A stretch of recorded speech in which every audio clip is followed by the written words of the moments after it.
Thank you for coming on into the live and sharing your essence with me in this eternal moment of which we all share an inextricable and inexorable part.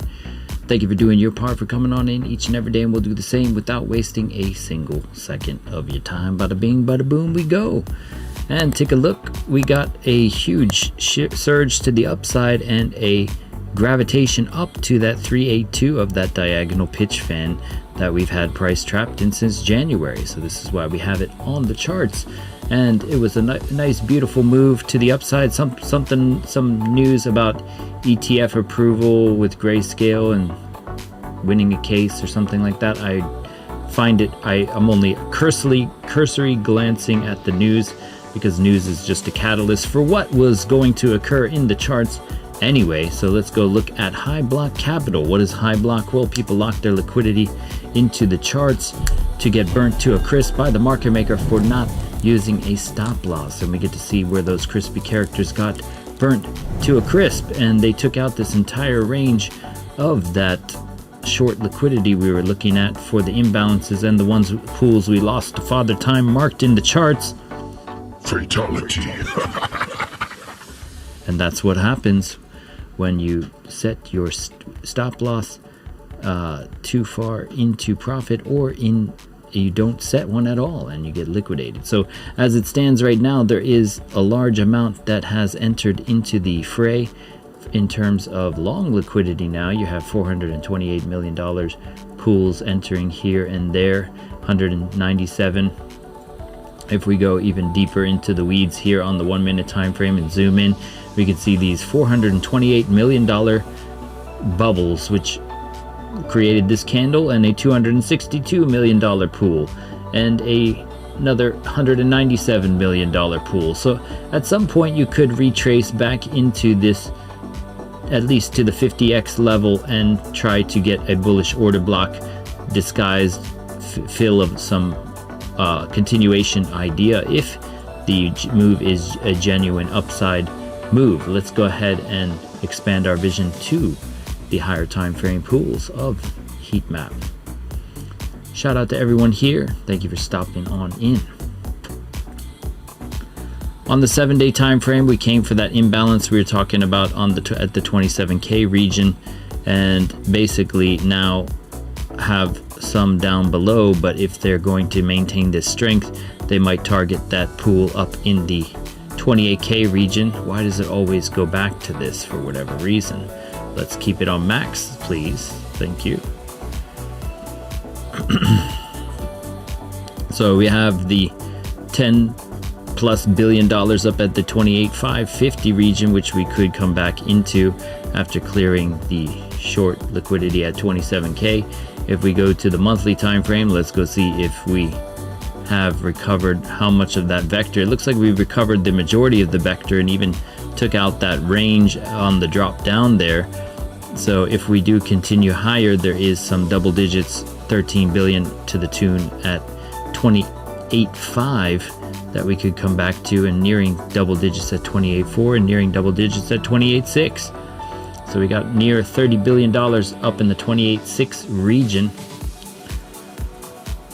If we expand to the 3-month time frame, this could be a stop hunt where we do come back down lower, because there is that pool down at 24.4. Nothing is set in stone, because the imbalance on the 3 and the 6 month is still to the downside. You have this $180 billion down at 24.3 and below, some $100 billion pools. So is this a stop hunt before they continue down to this region? Is this a fake out breakout?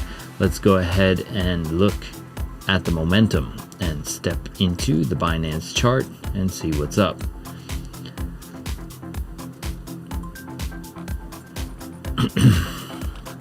All right, so they came and reclaimed these pools we were looking at with the Fury on. They exceeded our expectations. We were talking about the cloud and the possible retest test. Even if it got half this move and it came back and it retested and continued, that would have been a conviction we were looking for to break this local region. So we were talking about possibly coming, let's just recap. So we had, over the weekend, we were talking about an ABC correction wave to the downside and possibly getting some position for a double bottom event like this to come out of here. And we were looking at these pools in the long term. So we were over the weekend slightly bearish. We got that bearish move on Monday, and we never closed beneath this 1382.25.829 level of the bearish trend base fib. We never got beneath that.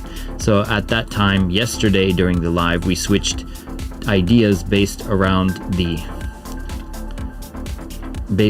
cloud on the 6 hour. What do I mean by that? Well, let's throw on the heads up display and talk about what we were seeing to shift the tune. The link is in the description for more on this, talking about momentummaster.info, going and toggling everything here or everything at your leisure, the components that come into prominence as we go over them. So we're looking at the 6 hour cloud and the 4 hour cloud. So the 4 hour cloud was meeting with resistance on this cloud just beneath the cloud, but as of the live stream, we were talking about reclaiming the cloud here on the 6 hour time frame, and this potential expansion idea coming to fruition because we had the cross up event. We also had a daily cross up event that was confirmed, and we were talking about how the daily could start to shift up here. Now we're getting this daily time frame to come up to the bearish super trend level after piercing that thick cloud and meeting with resistance here. So do we see a retrace? That is your common play. After that, you have some shift and then a pullback, and then the strength move comes, the rise, the retrace, and the continuation. So where do we retrace into if this is going to be a genuine move to the upside? So the daily time frame cross up event was what we had for you back on Saturday, talking about please be aware that if we get that C wave pullback, that could just be a double bottom out of here, which it was. So accurate information provided to you daily. And if we look at that daily time frame, we are getting a vector candle on the daily time frame with that rising sun event. This is what we like to see for a daily swing possibility. As we look at the 3-day as well, the 3-day closed yesterday, so we were seeing how that reset in a nice manner on the Williams and the stochastic and the money flow. The one thing that was disconcerting was the 12-hour cloud. So let's go back to that now. So the RSI actually managed to gravitate up to the money flow this time, not the opposite. So the disparity doesn't always mean the money flow comes down to the RSI. In this case, the RSI actually went up to the money flow. That disparity, though, does insinuate a move inbound. So we flipped the idea to the long formula based off the 6 hour thinning potential here. What software update for what? What is that for? Sorry, let me close this. Test. All right. Okay, so we got that shift on the 6 hour time frame. This was the thing we were looking at here. And they tried to bring it back down after the live for a 12-hour pullback, but that pullback never went below a certain value, and boom, we had that massive move to the upside. Nasdaq also had a move yesterday to the upside with news release catalysts inbound. So where do we go from here? Let's go ahead and clear everything. These pools are now cleared. The vector is reclaimed. And we went all the way up to this fib level / super trend on that daily time frame. So we've reclaimed the weighted moving average here. And what do we do now? Well, you can basically draw a retracement tool on the impulse out of here. So you could draw it from impulse to impulse. And the equilibrium of that would be at 27K. So coming back to the 1 level and trying to find some liquidity. Let's go see what the liquidity suggests on the retracement now. Wednesday generally complements Tuesday, so you have Tuesday with the move for the week and Wednesday with that continuation idea. So looking for a continuation pattern, which would mean a retracement into one of these pools at 27,328, or possibly the 100xers down at 27 even. You do have another pool at 27, just about 27 even for 208 million that they could retrace into to knock out some of these guys that are still holding on. That would bring you back to equilibrium of the impulse, and if you get a deeper retrace, you could have a reaction off of the pocket region at 26.7. Although if it's extremely bullish, you could get that reaction off the 0.5 without looking back. So if we go to the current time frame that is overbought, the 4 hour is overbought, as is, and this is, we were talking about yesterday how the the MACD breaks into the next domain, and so this MACD broke through the 4 hour Williams domain into the stochastic domain. This is a normalized MACD formula, which was extremely hard to make, which goes from negative 100 to 100. So when it breaks from the Williams into the MACD, you're generally in a different zone of thought for bullishness. So if we go to the hourly time frame, the hourly time frame now starting to reset in a manner. Here you have a cross down event on the baselines coming down, MACD coming down, Williams possibly holding here. If this reset comes down to the cloud, you have a 2.2 reset of the super trend, so coming down just below that equilibrium would be your math for the ATR based super trend level, just outside the Keltner channel. So we got tight in the Keltner channel, burst out above it, and now we'd come back, and if we were bullish, we would reclaim this adaptive moving average here and see ourselves as a continuation.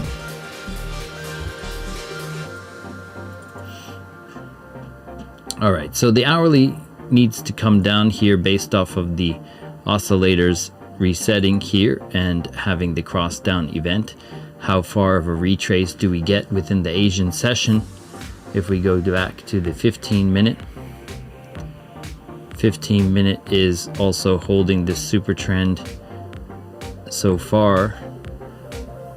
And as people move, this is the interesting thing, because people use super trend for their stop losses. So when it goes back to the super trend, it goes back to take out those people in profit to possibly continue.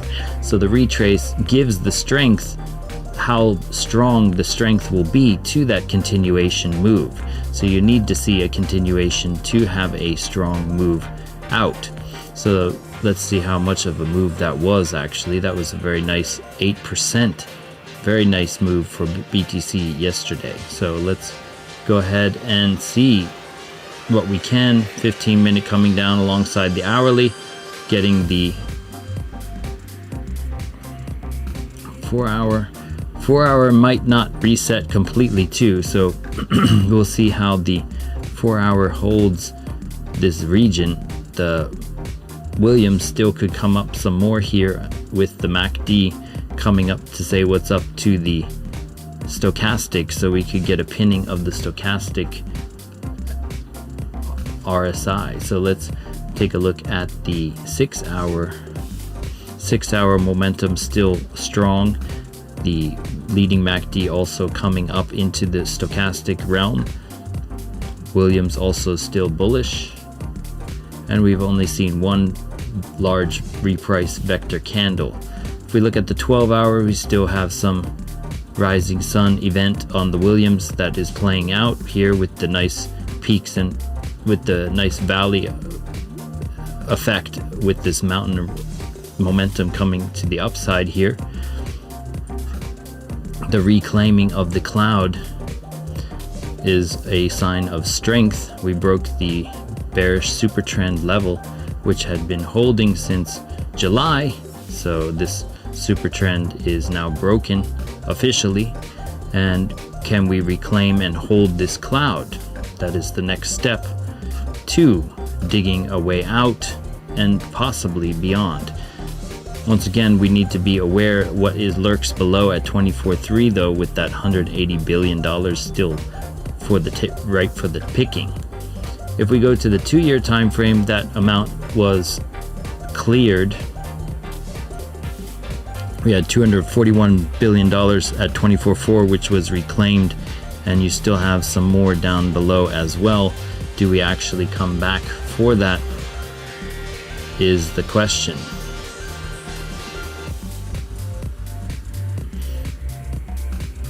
All right, so let's go ahead and take a look at what happened with the dollar real quick.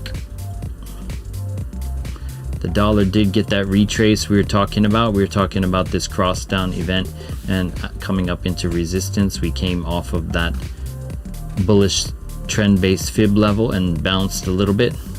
This gave the idea of the surge for BTC as well. We had dollar coming into resistance and Bitcoin coming into support. Nasdaq, if we go to Nasdaq also cleared the region here for that continuation idea, broke this level, and we could be coming back into some gaps up here as a continuation for Wednesday. Everything basically was green. Nvidia also saw a surge up. Netflix, Google, Tesla, everything in the green. Tesla 7% up actually. Gold also saw a surge. Everything saw a surge from their respective levels. DXY was the one that was coming into the retrace after previously seeing some upside potential. We do have some news later on this week, so it could be setting up for that news play later on in the week. Let's look at total. Total managed to reclaim the 1382 of the bearish trend-based fib level here, holding it as we speak. We could retrace back into this idea of the 1618 and come out of that point. Come on, cat, don't bite me. Same idea, the Williams momentum still could carry us on the 12-hour time frame. We reclaimed that cloud, so we could be digging our way out here.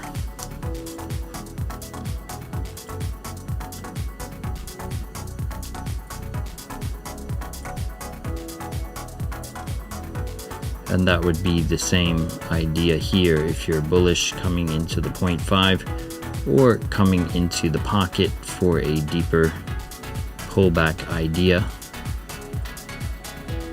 We did not reclaim the weighted moving average on the 6-hour just yet. If we look at the 4-hour,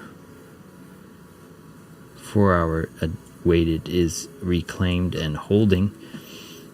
Just now starting to get that cloud shift and reclaiming idea.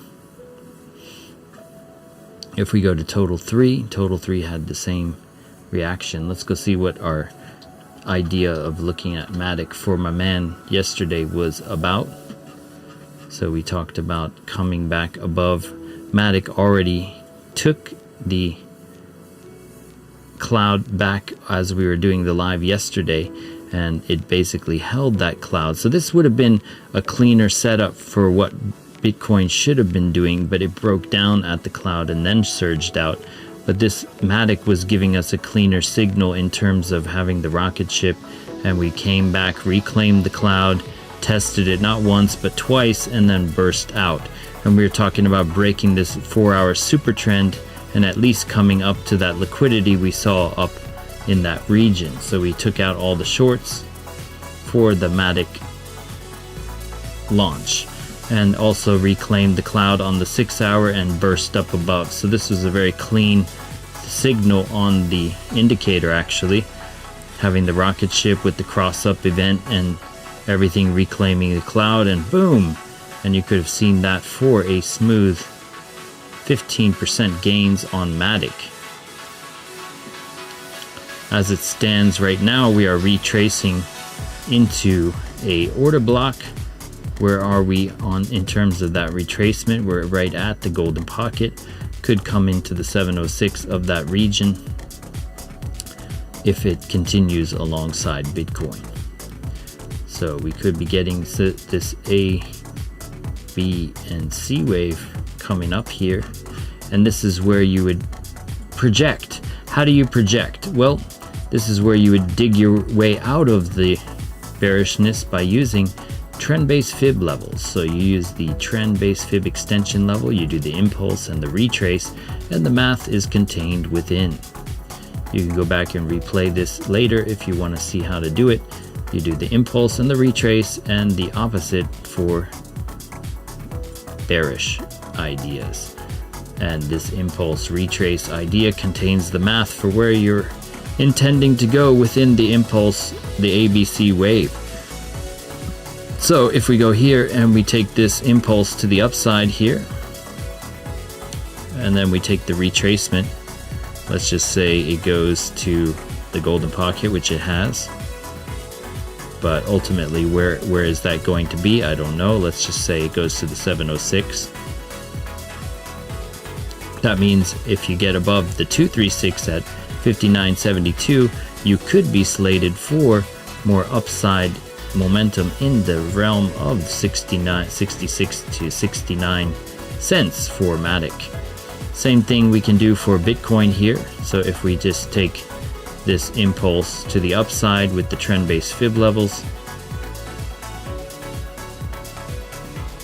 and basically come down to, let's say we come to equilibrium here, then you need to hold above the 27.532 region after coming down to the equilibrium in order for this to continue. And it's kind of funny how that that matches. When you do it enough, these angles end up matching the Fibonacci based off your eyeball more than not. That's pretty darn accurate, 29.247. So yeah, if we come down to the equilibrium here, then that would be your slated target.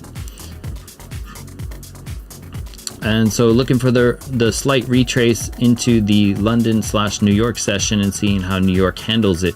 Does New York give it all back and then some, or does New York send the bullish order block to the 29K region and out of this realm?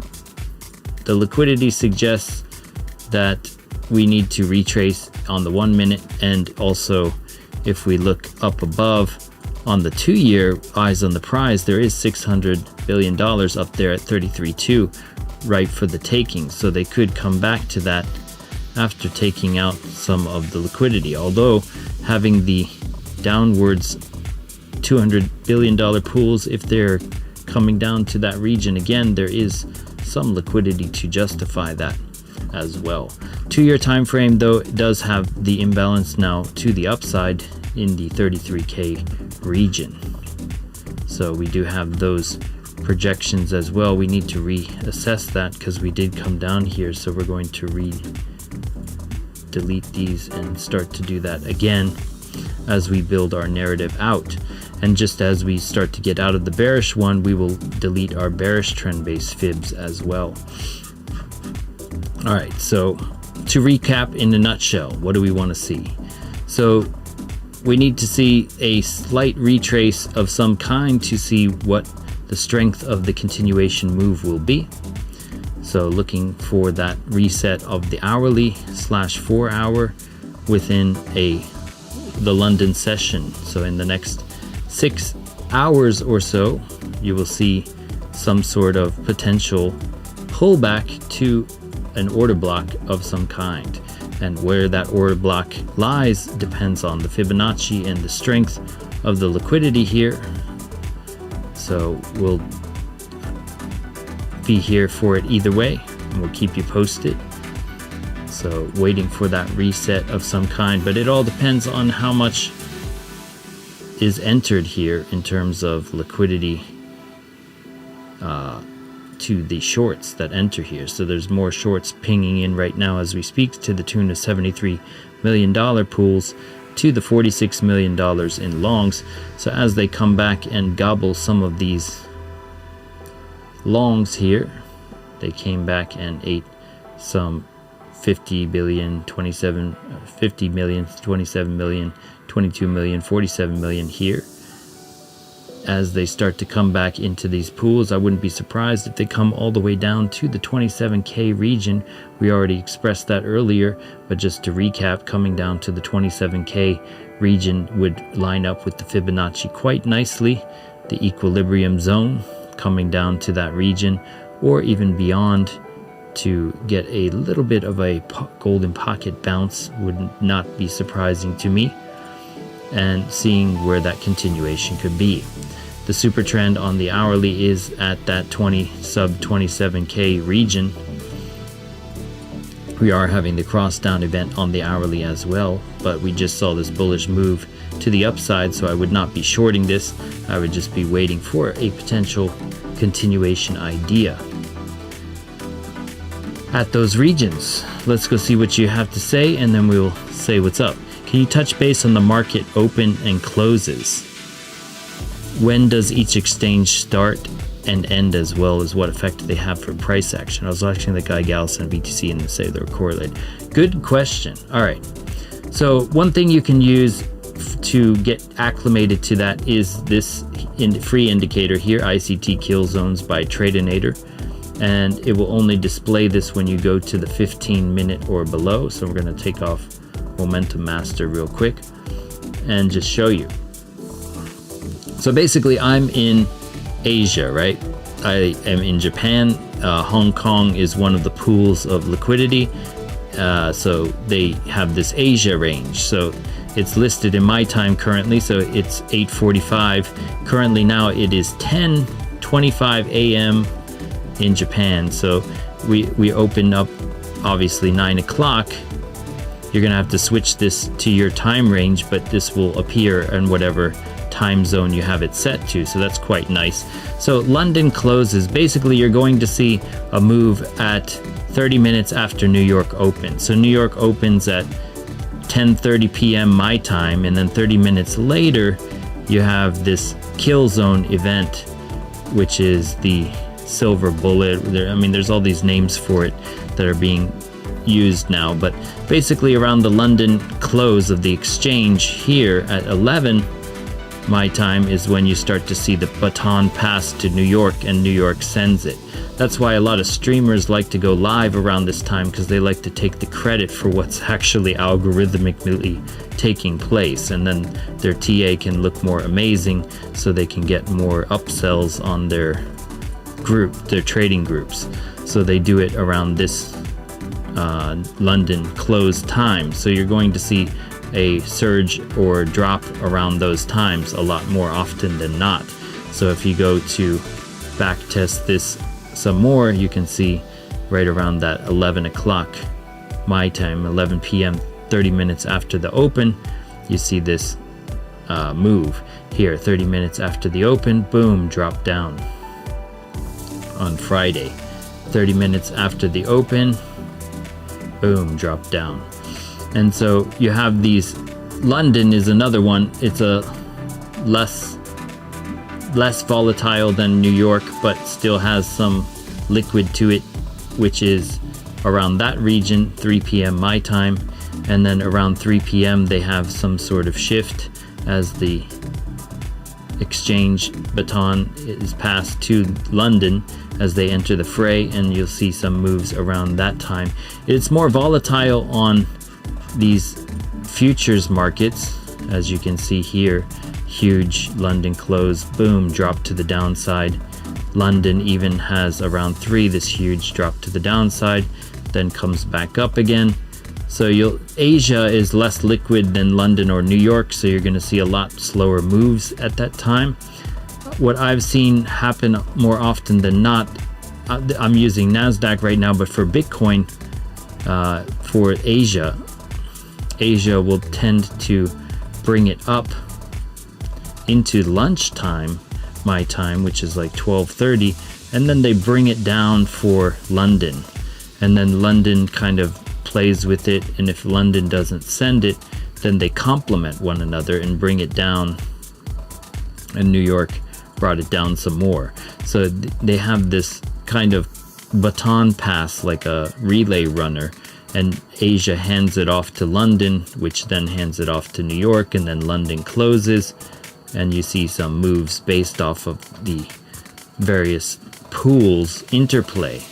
And most likely you'll see the most volatile one at 11 p.m. my time, which is 30 minutes after the New York Open, when London closes, and that's when you see a lot of volatility. So yesterday's volatility was exactly at that time. Boom, you saw this huge move to the upside, and it goes for everything. So if we go to NASDAQ was also seeing that move to the upside prior to London actually, but then on this London, I mark it off in my charts, and I have this line on my screen when that algorithm closes, and boom, you saw this huge surge up. So they were all correlated together. It wasn't Bitcoin moving on its own, it was linked with everything in the market. And if we go to basically the dollar was doing the same, saw this sell-off into the news. Hopefully that answers your question. So using the sessions until you get used to them, and the beautiful thing about this free one is it will only appear on your charts when you are in the lower time frame. If I move to the hourly, that's going to disappear. See, it's gone. So only when you're looking at the nitty-gritty of like 10 minutes or something, it's going to show you what range you're in. So we're now in the Asian range, and you get this midnight switchover event. So now Asia is dumping it. So in terms of a continuation to the upside, if Asia dumps it, then they're trying to get lower prices perhaps, or taking profits from previous things and looking for another order block down below. So London could set us up for a pump. So it's when you see the Asia pump into Asia is when it generally likes to dump more. So if we go to an example of this, for example,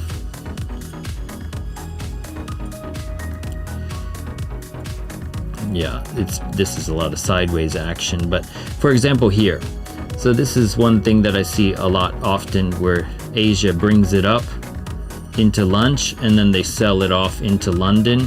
London goes sideways essentially into New York, and that sideways consolidation suggests that New York is going to continue what Asia did, and then they drop it further. So there's this kind of like interplay between the sessions that you can kind of get a sense of how they're working together to establish positions.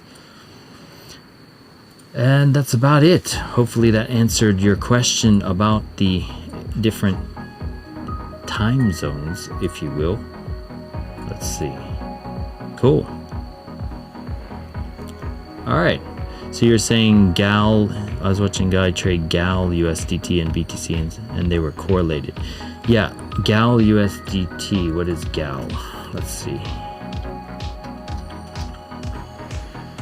Yeah, everything is correlated in terms of if GAL, like altcoins and stuff, this is what the total, what I'm looking at when I'm looking at the total, and total 2 and total 3.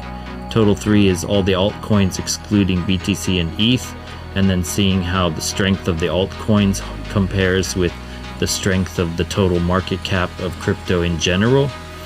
And so we're looking at how the strength of that compares, and then also using BTC dominance for BTC, how strong BTC has over the market, its dominance over the market, or USDT dominance. So if USDT dominance, like here, dropped, this means when the dominance of USDT drops means there's less people in USDT, which means they are in trades. So when this goes down, this means they are investing their USDT. When it goes up, they're getting kicked into USDT out of their trades. So when you see this go up with the dominance going up, for example, like if we go back to August 16th, we had this rise up in USDT and this drop on August, where was that? This was August 8th, Friday 18th. Friday the 18th, and if we do Friday the 18th, so we had this drop in the dominance, BTC dominance, and this was a rise in the dominance of USDT, so that was when we dropped down. So when the Bitcoin dominance dropped, that means Bitcoin was losing strength and the dominance, people were getting kicked into USDT. So this juxtaposition of how this goes up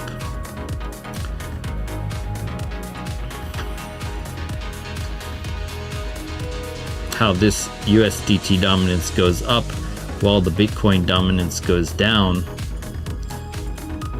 gives you a clue. If it looks like the dominance for Bitcoin wants to drop and the USDT dominance looks like it wants to rise, then that means Bitcoin's going to lose strength and kick people out of the trades, like a drop is inbound. Now if it looks like USDT dominance is going to rise, and the dominance is going to rise, then that's basically everyone's looking to get into Bitcoin. Like here, this was on a daily time frame. So if we look at this suggestion here, you had this from June, Bitcoin dominance was surging, and you had from June basically the dominance going down here of the USDT. So everyone was getting into BTC. Their USDT was going into BTC here as the dominance rose for Bitcoin. So when the dominance is rising and when they're inversely related, that means their people are putting the USDT into BTC. Now if BTC is going to rise and USDT looks like it's going to go up, then basically people are getting kicked out into USDT from the altcoins. And so you can use this to juxtapose and backtest strength and what move might be coming for BTC. So I would use that metric if I were you, if you're into crypto and stuff. Also, if you use the other things like NASDAQ, these are correlated. So if this was not slated to go up, then Bitcoin would not have gone up either. So they're all kind of interwoven in a tapestry with the dollar as well. We are seeing this dollar retrace idea, which insinuated strength for the other store of value assets like Bitcoin. All right, so that's my story and I'm sticking to it. I got to go into work soon, so I will catch you on the flip side. We're looking for the retrace to an order block continuation idea at equilibrium or below. And that's my story and I'm sticking to it. Thank you for coming on into live and sharing your essence with me in this eternal moment of which we all share an inextricable and inexorable part. Thank you for doing your part, for coming on in, and we'll do the same, bringing the fire, the accuracy, the precision, all that fun stuff, and we'll catch you on the flip side. Peace.